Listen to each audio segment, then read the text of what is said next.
पाटील यांच्या आंदोलनाला यश आलेलं आहे। जरांगे पाटलांनी सरकारने दिलेला जी.आर. स्वीकारलाय। यावेळी अभ्यासकांनी काही दुरुस्त्या सांगितलेल्या आहेत, त्या आरक्षण उपसमितीने स्वीकारलेल्या आहेत आणि त्यानंतर उपसमितीचे अध्यक्ष राधाकृष्ण विखे पाटील यांनी जरांगे पाटलांना उपोषण सोडण्याची विनंती केली। यानंतर जरांगे पाटलांनी लिंबू पाणी पिऊन उपोषण सोडलंय। 5 दिवसांनंतर उपोषण सोडताना जरांगे पाटील भाऊक झाल्याचं पाहायला मिळालं। आरक्षणाची मागणी मान्य होताच आझाद मैदानावर आंदोलकांनी गुलाल उधळत एकच जल्लोष केलेला आहे। तर 5 दिवसांनंतर या लढ्याला मोठं यश आलंय। आपल्यासोबत विशाल पाटील आहेत, अधिकची माहिती त्यांच्याकडून जाणून घेऊयात। विशाल, एकंदरीतच सीएसएमटी परिसर असेल आणि इतर मुंबईतले परिसर या ठिकाणी मराठा आंदोलकांनी जल्लोष करण्यास सुरुवात केलेली आहे। तू सध्या कोणत्या परिसरात आहेस आणि कसं वातावरण आहे? ऋतुजा, आता मी आझाद मैदान या ठिकाणी आहे। आझाद मैदानातून थोड्या वेळापूर्वीच मनोज जरांगे पाटील यांना घेऊन येण्यात आलेला आहे। मात्र आता जर आपण पाहायला गेलं तर अद्यापही मराठा बांधव हे या ठिकाणी असलेले पाहायला मिळत आहेत। जल्लोष जो आहे हा साजरा केला जातोय। मनोज जरांगे पाटील यांच्या ज्या ज्या मागण्या होत्या त्या मागण्या सरकारकडनं मान्य झाल्यानंतर अद्यापही अशाच पद्धतीचा जल्लोष हा मराठा बांधवांकडनं केला जातोय आणि आझाद मैदानचं हे चित्र आहे। अजूनही जे आंदोलक या ठिकाणी आले होते, मराठा आंदोलक आले होते, ते जल्लोष साजरा करण्यासाठी म्हणून आझाद मैदानमध्ये काय प्रतिक्रिया आहे? मोठा जल्लोष राज्यभर केला जातोय। आज सांगायचं म्हटलं तर तुम्हाला आज आमच्यात दिवाळी झाली असं सांगावं लागेल। मराठा समाजात दिवाळी झालेली आहे। आम्ही इतके दिवस वाट पाहिली, पण सरकारला बुद्धी सुचली आणि त्यांनी आम्हाला आमच्या ज्या मागण्या होत्या जरांगे पाटलांच्या सगळ्या मान्य केल्या आहेत मागण्या। आम्हाला त्याप्रमाणे त्यांनी जी.आर. पण दिलेला आहे। पण आमचं एकच म्हणणं आहे की पुढं आमच्या जरांगे पाटलाचं जे सांगितलंय मगाशी की बाबा त्यात काय चूक झाली तर त्यात दुरुस्ती बी करून दिलं जाईल असं विखे पाटलांनी नमूद केलेलं आहे। आम्ही यावरती जरांगे पाटलांना आम्हाला उपोषण करून सुद्धा त्यांनी आम्हाला न्याय मिळवून दिलेला आहे आणि जरांगे पाटीलच आमच्यासाठी मराठा समाजातला नेतृत्व करणारा माणूस आहे।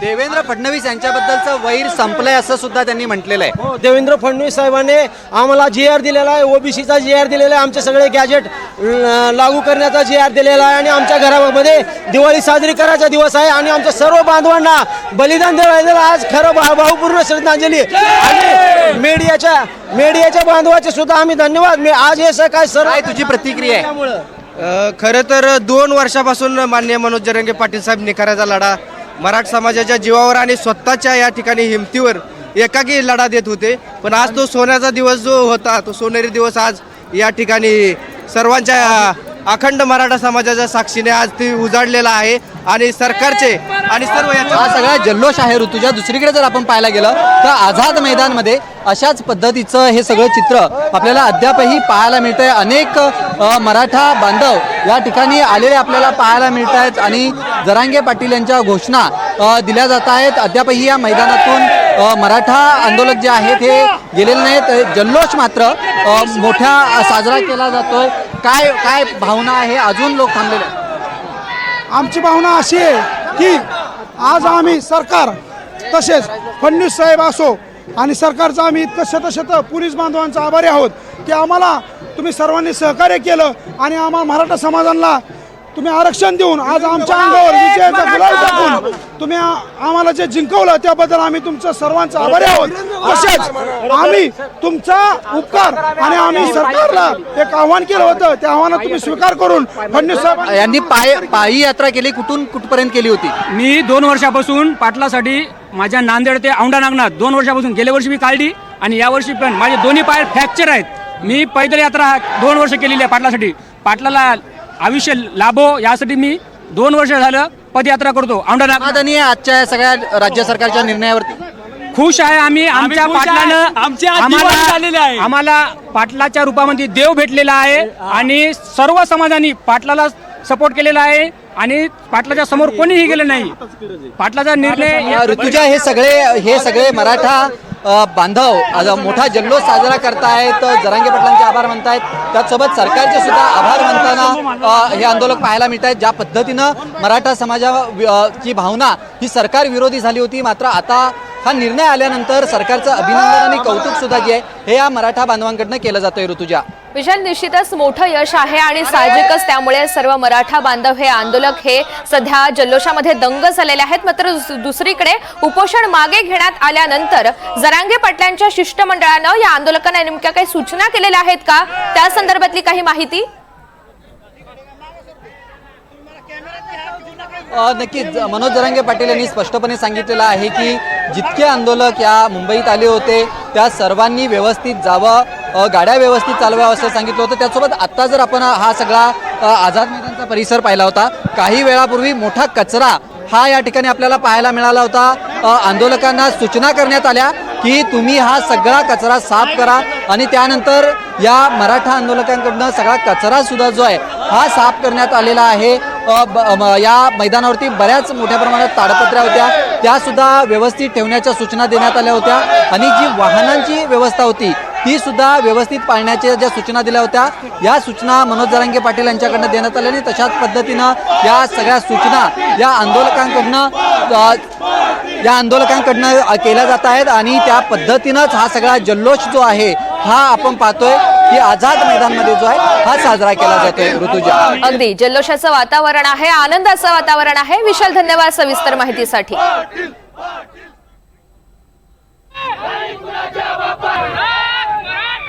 मराठा आरक्षणासाठी गेल्या 5 दिवसांपासून उपोषणाला बसलेल्या जरांगे पाटलांच्या आंदोलनाला अखेर यश आलंय.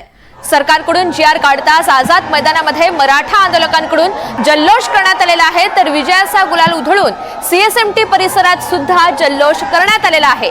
जरांगे पाटील यांच्या मागण्या मान्य झाल्यानंतर सोलापुरातील मराठा बांधवांच्या वतीने दमानी नगर परिसरामध्ये मोठा जल्लोष करण्यात आला, आनंदोत्सव साजरा करण्यात आलाय. मिठाई भरवत जरांगे पाटील आणि शासनाचं सोलापुरातील मराठा बांधवांनी आभार मानलेले आहेत. तर तिकडे परभणीत सुद्धा सकल मराठा समाजातर्फे गुलाल उधळून जल्लोष केला जातोय. जरांगे पाटील यांच्या लागलेल्या बॅनरला गुलाल लावून हे मराठा बांधवांनी शहरामधील छत्रपती शिवाजी महाराज पुतळ्यासमोर जल्लोष व्यक्त केलाय. राज्यातील 4 ठिकाणची ही प्रमुख दृश्य आहेत. परभणी असेल, त्यासोबतच मुंबई असेल, धुळ्यामध्ये सुद्धा मोठा जल्लोष करण्यात आलेला आहे. ही दृश्य आहेत जेव्हा जरांगे पाटील यांनी उपोषण सोडलं. उपसमितीचे सर्व प्रमुख नेते या ठिकाणी उपस्थित होते. अध्यक्ष राधाकृष्ण विखे पाटील यांच्या हस्ते हे उपोषण सोडवण्यात आलेलं आहे. तर या लढ्याला यश आल्यानंतर जरांगे पाटील हे काहीसे भावुक झालेले होते. सर्व समाजासमोर, सर्व आंदोलकांसमोर त्यांनी आपलं भाषण पूर्ण केलं आणि उपोषण सोडल्याची घोषणा केल्यानंतर मात्र ते काहीसे भावुक झाले. मराठा आंदोलकांचा जल्लोष आपण पाहतोय. आझाद मैदानामध्येच ही घोषणा झाल्यानंतर तात्काळ मराठा आंदोलकांनी या जल्लोषाला, या आनंदोत्सवाला सुरुवात केलेली आहे. गुलाल उधळण्यात आला आणि जरांगे पाटलांचे आभार सुद्धा मानण्यात आले.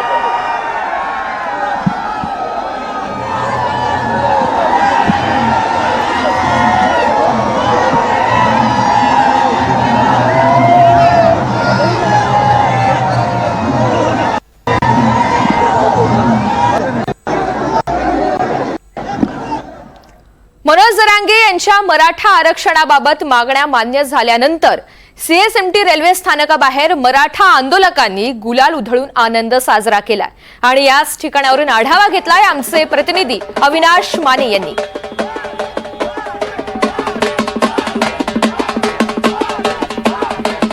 जरांगे पाटील यांच्या मराठा आरक्षणासंदर्भात जर पाहिलं तर त्यांच्या मागण्या कुठेतरी पूर्ण झाल्यानंतर मुंबईतील CSMT रेल्वे स्थानकाबाहेर मोठा जल्लोष सुरू असल्याचं पाहायला मिळतं. एकूणच पाहिलं तर गुलाल उधळून जे आहे ते मराठा आंदोलक जे आहे ते जल्लोष करताना आपल्याला पाहायला मिळतं. एकूणच पाहिलं तर आनंद उत्सव जो आहे तो या ठिकाणी साजरा होताना पाहायला मिळतं. हा संपूर्ण परिसर पाहिला तर हा या CSMT रेल्वे स्थानकाचा संपूर्ण हा जो परिसर आहे या संपूर्ण परिसरामध्ये जर पाहिलं एकूणच मराठा आंदोलक जे आहे ते मोठ्या उत्साहामध्ये जे आहे ते असलेलं आपल्याला पाहायला मिळतं. गुलाल उधळून जो आहे तो खरं तर त्या ठिकाणी जल्लोष खरं तर साजरा करण्यात येतो. हा संपूर्ण मार्गाचा पाहिला मुख्य मार्ग माझ्या बाजूचा मुख्य मार्ग पाहिला, मुख्य मार्ग संपूर्ण आता बंद असलेलं पाहायला मिळतं.